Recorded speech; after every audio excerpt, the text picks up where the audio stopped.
Assalamualaikum warahmatullahi wabarakatuh. Selamat pagi anak-anakku sekalian. Semoga kalian semua masih diberikan kesehatan oleh Allah Subhanahu wa taala. Bertemu kembali dengan Bapak di sini di pembelajaran bahasa Indonesia. Kali ini di semester genap untuk kelas 11 kita masih dalam pembahasan proposal.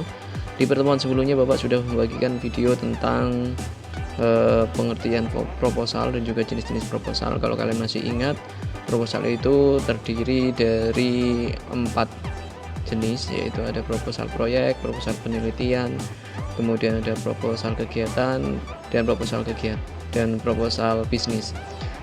Sebelum kita melanjutkan materi, alangkah lebih baiknya kita membaca basmalah terlebih dahulu. Bismillahirrahmanirrahim.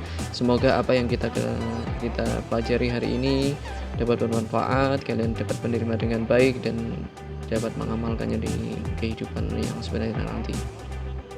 Baiklah anak-anakku sekalian, di dalam pembahasan tentang struktur proposal di sini Bapak lebih menekankan kepada proposal penelitian. Kenapa Bapak membahas tentang proposal penelitian? Karena di proposal penelitian ini nanti akan ada keterkaitan dengan materi selanjutnya, yaitu KD untuk menulis karya ilmiah.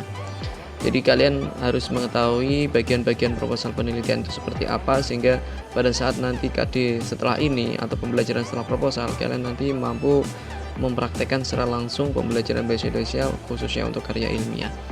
Untuk proposal penelitian sendiri itu dibagi menjadi 3 bagian sebenarnya. Tapi sebelum masuk ke 3 bagian tersebut, kita akan belajar tentang bagian awal dari proposal penelitian. Jadi proposal penelitian itu meliputi cover.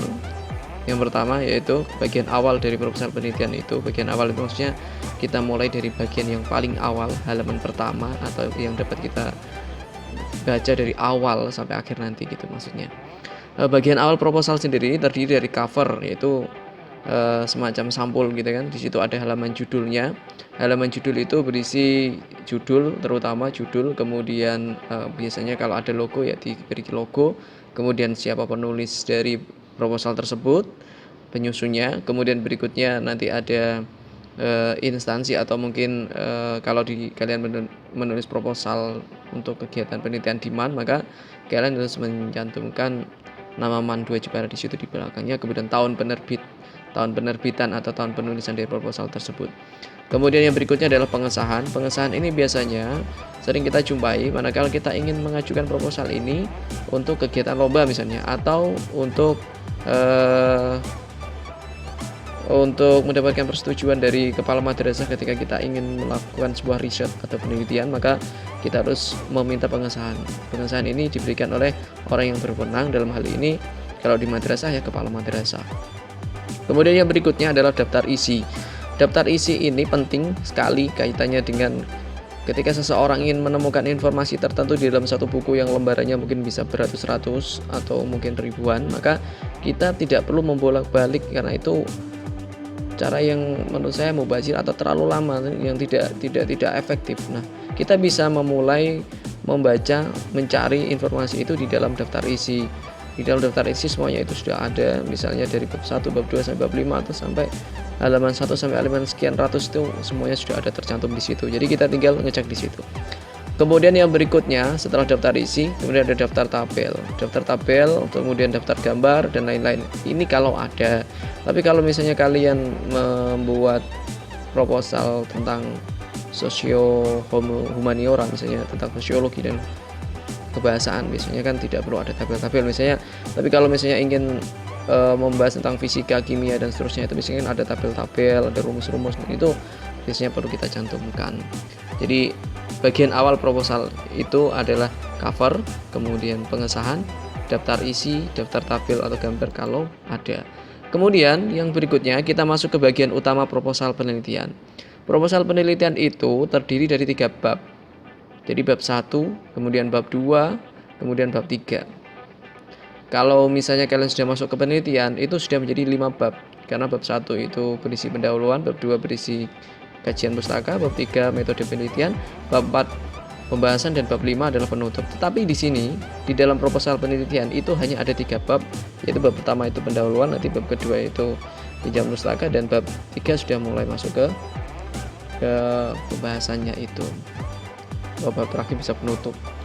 Kemudian untuk bab 1 biasanya isinya adalah pendahuluan.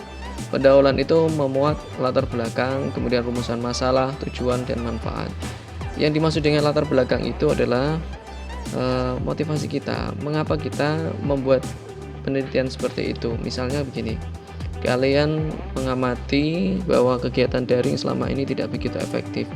Nah, hasilnya anak-anak kurang responsif, kemudian biasanya terjadi kemunduran perilaku atau namanya akhlaknya ya, mungkin tidak terkontrol di luar. Jadi banyak anak yang mungkin rambutnya biasanya hitam sekarang sudah semirian dan seterusnya. Itu adalah contoh-contoh masalah dampak negatif dari sebuah pembelajaran namanya pembelajaran daring. Nah, kalian bisa membahas ini di dalam sebuah proposal. Kalian bisa menulis latar belakangnya bahwa dengan pembelajaran daring ini ternyata tidak menimbulkan efek positif tapi banyak negatif. Nah, nanti latar belakang kamu membuat sebuah penulisan seperti itu. Kemudian di bagian yang kedua adalah rumusan masalah. Rumusan masalah ini berisi daftar pertanyaan. Daftar pertanyaan ini biasanya identik dengan kata bagaimana, apakah, ya kan? Seperti itu. Misalnya bagaimana pengaruh pembelajaran daring terhadap prestasi siswa misalnya. Terus kemudian mengapa pembelajaran daring lebih berefek negatif dibandingkan pembelajaran tatap muka. Nah, itu harus terjawab nanti di bagian bagian pembahasan. Jadi rumusan masalah itu cirinya adalah berisi daftar pertanyaan, dan rumusan masalah ini biasanya tidak lebih dari 3. Kalau yang baik adalah mungkin ya minimal 2, maksimal 3 atau 4. Jadi tidak terlalu banyak pembahasan. Kemudian yang berikutnya adalah tujuan. Tujuan itu adalah bagian dari kenapa kita melakukan sebuah penelitian, pasti ingin menuju pada satu hasil. Misalnya tujuannya misalnya mengetahui, misalnya dengan penelitian ini, melalui penelitian ini kita dapat mengetahui seberapa besar efektif atau seberapa efektifkah pembelajaran daring pada siswa dan seterusnya misalnya. Kemudian manfaat bisa manfaat secara teoritis dan manfaat secara praktis. Mungkin manfaat secara teoritis, apa yang kita bahas ini bisa memberikan dampak yang positif terhadap pembelajaran atau terhadap ilmu pengetahuan. Kemudian untuk secara praktis, mungkin penelitian ini bisa ditinjau ulang atau bisa dilaksanakan orang lain berdasarkan penelitian kita. Kemudian mereka berusaha untuk membuat penelitian serupa tetapi dengan metode atau teknik yang lain. Kemudian yang berikutnya adalah tentang rumusan masalah, itu berisi tentang pertanyaan, tadi sudah saya sampaikan, dan tujuan itu berupa pernyataannya. Kemudian yang berikutnya bab 2. Bab 2 itu meliputi kajian teori. Ketika kalian membahas tentang sebuah ilmu konsep, maka kalian juga harus menyiapkan materi penunjangnya. Tidak bisa kita berdasarkan apa yang kita pikirkan, apa yang ada di dalam otak kita, itu tidak bisa. Kita harus merujuk kepada literatur atau sumber yang bisa dipercaya, sumber yang bisa dipertanggungjawabkan, dan biasanya itu kita harus cari di buku. Paling tidak kita harus buku. Kalau misalnya kita harus menyadur dari internet, maka kita harus mencantumkan daftar pustakanya. Jadi kajian teori itu penting untuk sebagai landasan kita di dalam berpijak, dalam kerangka berpikir sesuai dengan ilmu pengetahuan secara ilmiah. Artinya tidak berdasarkan mitos atau tidak berdasarkan dengan apa yang kita anggap keyakinan kita saja, itu tidak bisa. Tapi kita harus berpacu atau berpijak pada teori atau pendapat orang lain, dan ini ada di kajian teori. Ini nanti bisa dibahas misalnya tentang pengaruh pembelajaran daring. Misalnya kamu harus mencari informasi banyak-banyaknya tentang apa itu pembelajaran daring, jenis-jenisnya, kemudian dan yang sebagainya. Kemudian yang ketiga itu metode penelitian. Di bagian metode penelitian ini isinya nanti adalah berupa semacam, setiap orang kan ketika kita mengambil data, maka kita butuh atau metode kita untuk mengumpulkan data itu apa. Kita bisa mendapatkan bahwa pengaruhnya efektif negatif itu dari mana. Maka kita menggunakan beberapa teknik, misalnya teknik wawancara, kemudian angket, kemudian ada istilahnya dokumentasi dari video maupun dan seterusnya. Nah, di situ kita bisa membuat laporan ini lebih lengkap dengan metode penelitian yang jelas. Misalnya dengan observasi juga bisa, kemudian kita cari informasi dari buku-buku juga yang menunjang, silahkan gitu ya. Kemudian yang terakhir atau bagian akhir dari proposal penelitian meliputi daftar pustaka. Daftar pustaka itu sebagai wujud pertanggungjawaban kita sebagai penulis penyusun kepada literatur atau penulis ya dari sumber yang kita kutip. Misalnya kita mengambil dari bukunya Haryanto misalnya, maka kita akan mencantumkan daftar pustaka di situ. Tetapi ini hanya berlaku untuk di proposal penelitian. Kalau untuk di proposal kegiatan itu tidak ada, karena memang kalau proposal kegiatan itu kan lebih menekankan kepada misalnya pengajuan persetujuan dan juga anggaran dana. Jadi karena tidak perlu di dalam proposal penelitian nanti tidak perlu ada dana-dana itu. Kalau misalnya di tingkat sekolah mungkin tidak ada, di proposal skripsi juga kelihatannya tidak ada. Kemudian berikutnya adalah lampiran. Lampiran ini berisi tentang dokumen yang kita gunakan untuk penelitian tersebut. Dalam penulisan proposal misalnya dari hasil wawancara, dari hasil mengamati, dari video, dari foto. Nah, hasil-hasil yang kamu dapatkan tadi, misalnya lembar wawancara atau foto atau video, bisa kamu lampirkan di situ. Kalau video misalnya dengan bentuk link misalnya, atau kalau untuk lampiran wawancara ya apakah hasil wawancaranya itu kamu cantumkan di bagian lampiran. Kemudian untuk struktur proposal kegiatan sendiri biasanya itu akan sedikit berbeda dengan proposal penelitian. Struktur proposal kegiatan biasanya terdiri dari bagian awal, bab 1, bab 2, dan bab 3. Nah, di bagian awal itu biasanya halaman sampul seperti yang tadi Bapak jelaskan di awal. Kemudian bab 1 latar belakang, rumusan masalah, tujuan, manfaat. Nah, itu sama seperti yang ada di depan tadi.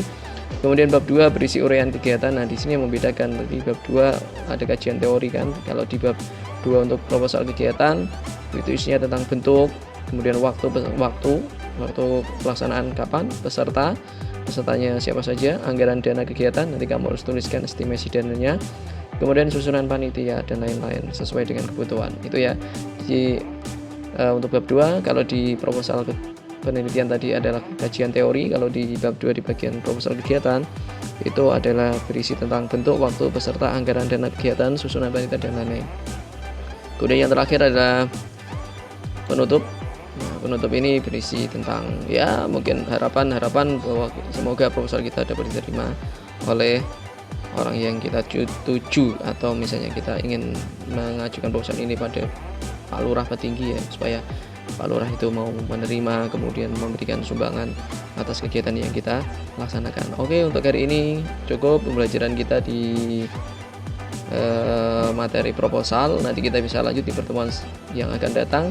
Jika ada pertanyaan atau kurang jelas, silakan bisa menghubungi nomor WhatsApp Bapak ya secara jabri. Tetap jaga kesehatan, belajar di rumah, dan semoga kita semuanya akan melewati masa pandemi ini dan kita bisa bertemu di kelas seperti biasanya. Saya akhiri, assalamualaikum warahmatullahi wabarakatuh.